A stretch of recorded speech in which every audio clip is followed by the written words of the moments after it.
Instead of focusing on winning arguments, we're teaching the basic fundamentals of sales and marketing and how we can use them to win in the world of politics, teaching you how to meet people where they're at on the issues they care about. Welcome to The Brian Nichols Show.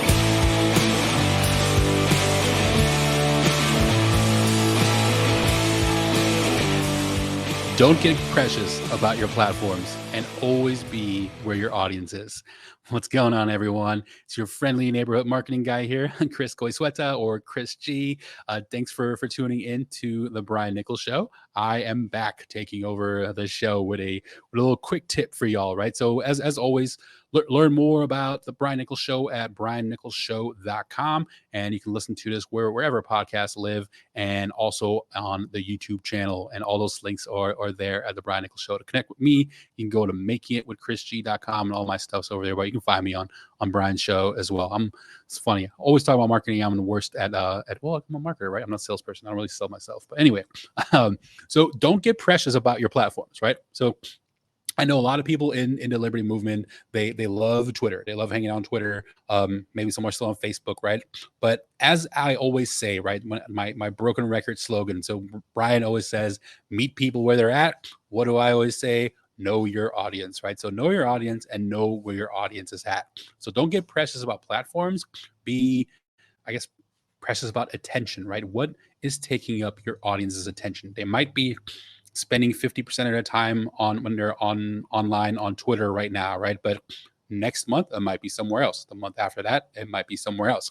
And even though there are a lot of people in Liberty movement like on Twitter and YouTube, are those really the best platforms for that movement?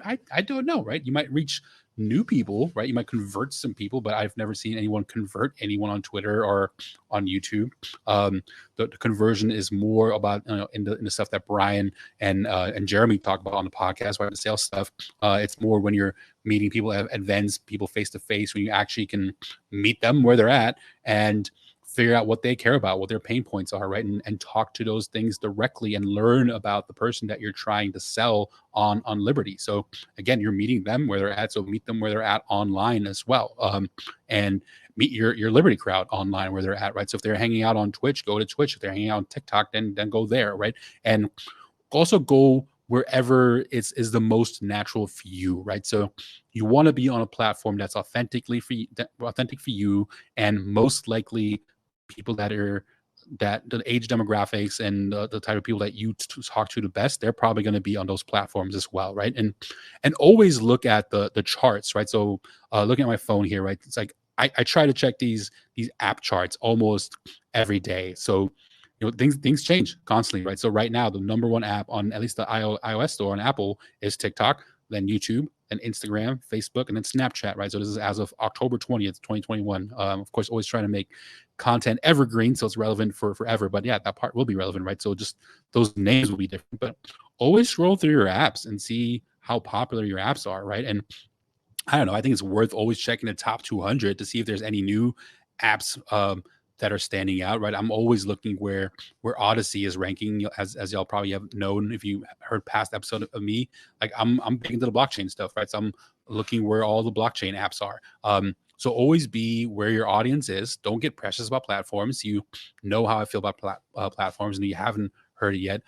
Always try to take your audience off of the third-party platforms and try to get their email or try to get their cell phone number, right? So you can use email platforms like MailChimp to communicate with your audience. You can use texting platforms like Community to text with your audience. So text me at this number. Right now, it's not your personal number. It's just a way you can engage with your audience one-on-one. I mean, Discord's great, right? I haven't heard of any crazy restrictions yet on Discord and building groups there, but it's still a third-party platform. If you're going to have someone on Discord, you don't have their email, you don't have their phone number, right? So if Discord disappears or they start making some crazy rules like some of these other platforms, then all of a sudden you lost your entire audience. So always try to get your direct contact to your audience. So again, not being precious by your platforms, right? And then always be aware of what's next and become a practitioner in that, right? So as you're going through the app store and you're seeing the top apps, if there's something at number 200 that looks interesting, check it out, right? Start an account, be one of the first, right? That's a way to be a leader in a brand category, by being the first on a platform. So last time with Brian, we talked about Twitch. There's not a lot of libertarian podcasts on Twitch, and I think anyone here that has a podcast that's especially like a libertarian podcast. I mean, any podcast, you should be on Twitch. There's not a lot of podcasts on there yet, and there's a lot of people on Twitch. 16 million people, unique visitors a day, right, on Twitch. So figure out where people are at and be somewhere first. Be the first to be somewhere. That's a way to build a really powerful brand. And a sector I'm really looking into. So I'll share one example to kind of wrap this up. So I'm really into NFTs. If that hasn't been cleared yet, if you've heard me talk in the past, and there's so much you can do with NFTs. And I feel like for a Liberty crowd, I mean, it's decentralized technology, right? It's what we want. We want to decentralize everything. So you should be on the decentralized platform. So if you're going to do video, and yeah, okay, you do YouTube because it's the most popular, but where else might your audience be, right? So anyone that's into the decentralized culture, they're going to be on Odyssey. They're not going to be on Rumble, right? On Rumble, you're probably going to get most of your conservatives that are on Rumble. But if you want to reach the decentralized crowd, they're going to be on Odyssey because that is run on blockchain technology, right? So also look at what is happening in blockchain. That's where probably most of the Liberty audience is going to be, or Liberty curious audience, or people that'll be open to Liberty, right? So if you want to convert some people, look at the blockchain technologies. So blockchain games, blockchain apps, blockchain NFTs, cryptocurrency, right? Go to cryptocurrency events. That's a lot of people that will be very curious about liberty and libertarian movement. So a couple of uses also with those things, where you can also utilize blockchain to monetize your business. So NFTs, if anybody hasn't heard of NFTs yet, maybe Ryan and I could do like an NFT episode. But some of the things I'm exploring right now, and I don't know if there's any musicians out here, but I'll give two examples on NFTs. So two things you could do with them right now, right? You could sell tickets with NFTs. So if you're doing an event, either certain tickets, right? So Tom Woods just did the Tom Woods 2000 episode. What he could have done was a free event, but he maybe could have taken the front row or the first two rows and sold those as NFT tickets at an auction. And now the highest bidders of those tickets would get those seats, right? And maybe those seats would have sold for $1,000 a piece. And sure, maybe Tom Woods didn't want to make money on this event, but if you're doing an event and you are selling tickets, figure out if you can sell all of your tickets as NFT or even some of the tickets. And if you have worked up to a value where you're selling out your events, and that's, that's something from the music space I could cover real quick too. Always find a venue so I have two rules with venues, right? So if you're a podcaster or you're doing live events for your business, always find a venue that you can sell out, right? So most ideal scenario, find a venue you can sell out. So if you feel like you can sell 50 tickets in Detroit or Philadelphia or Orlando, wherever you're going, if you can sell 50 tickets, then go to a venue that only holds 50 tickets and sell out your event, right? Because if you sell out, then now you're going to create buzz and you're going to create demand. And even though you feel like you left a little bit of money on the table, it's thinking about the long game, right? The long-term picture. So sell out your event.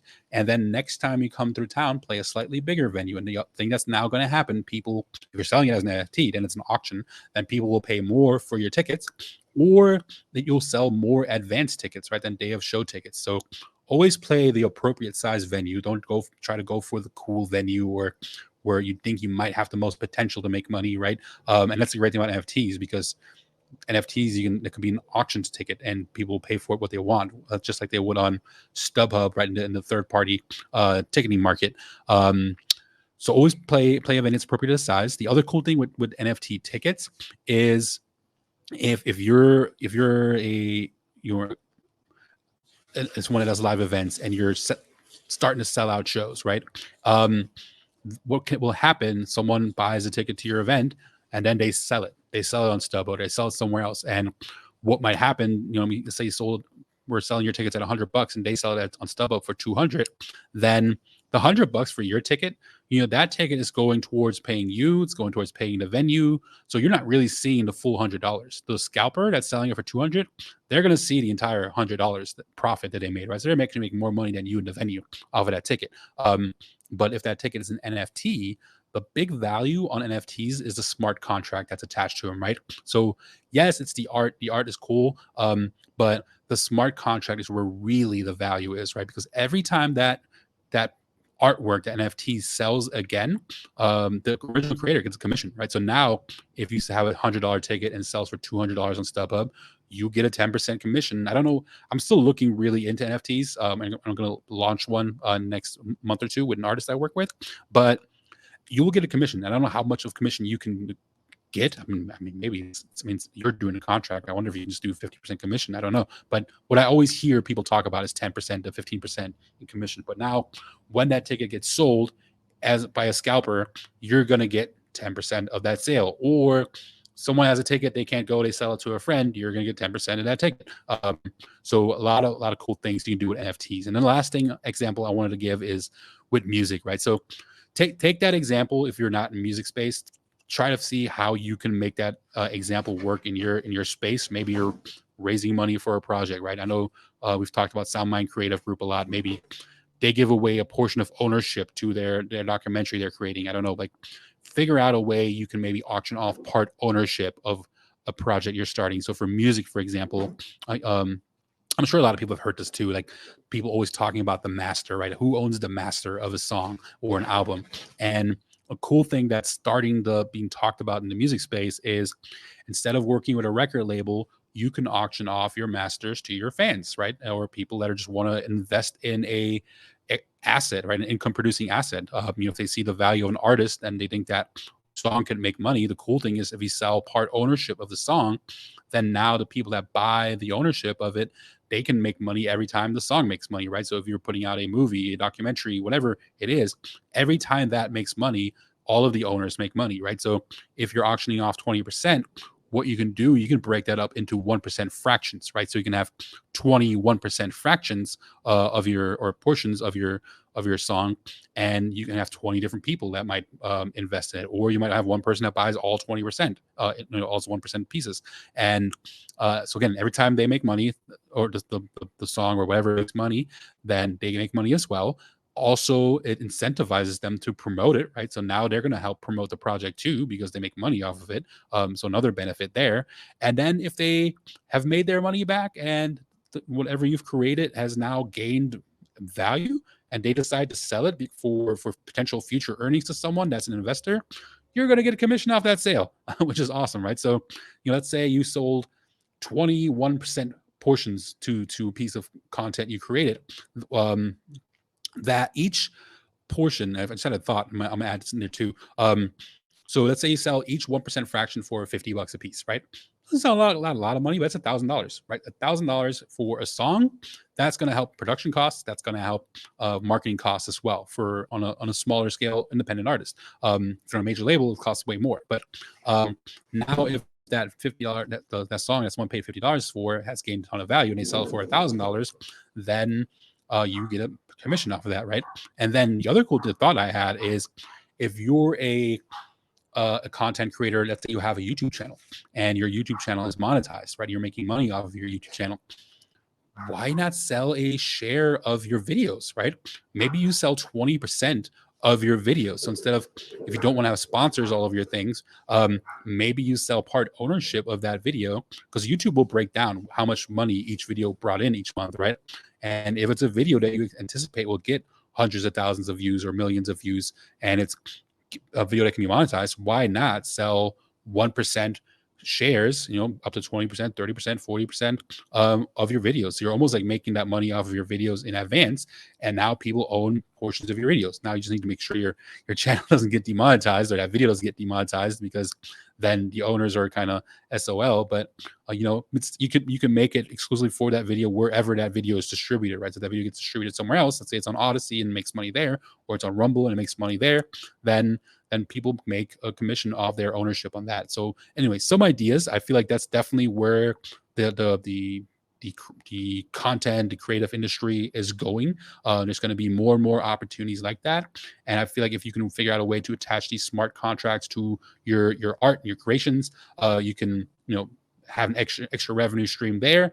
Or if you're selling tickets to an event, right, you can have an extra revenue stream there utilizing NFTs. So I hope y'all enjoyed this. I hope you learned something, and go to BrianNicholsShow.com to learn more what Brian Nichols is up to and we're all up to with the show. Jeremy Todd's doing some really cool things with the Cell Liberty thing. He just had Spike Cohen on the show, and lots of cool stuff happening. So thank y'all for watching, and as always, I'm gonna use my sign off. So spread love, positivity, and kindness in the world, and go see shows, meet people, make stuff. Peace, my friends. Thanks for listening to The Brian Nichols Show. Find more episodes at briannicholsshow.com.